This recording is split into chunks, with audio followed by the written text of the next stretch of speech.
এখন একটি উৎপাদক দেখতে পাচ্ছেন। এই উৎপাদকটির মান দুটি -4 -3।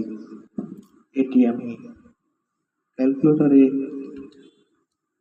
খুব সহজে করতে পারি। এটি আমাদের সামনে,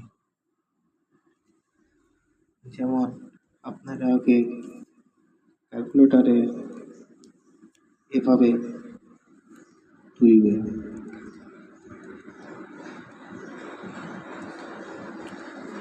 তারপর ইকুয়েশনে চাপ দিবেন, এরপর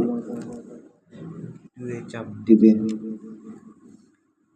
ডিগ্রি, মানে বোঝাচ্ছে এখানে পাওয়ার কত, x স্কয়ার 2 সর্বোচ্চ পাওয়ার।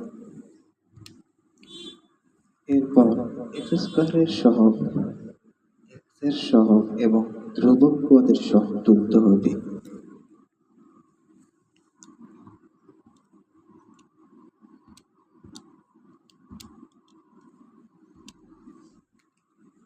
এরপর আমরা ইকুয়েশনে চাপ দিলে একটি মূল -3 এবং অপর মূল -4 চলে আসবে।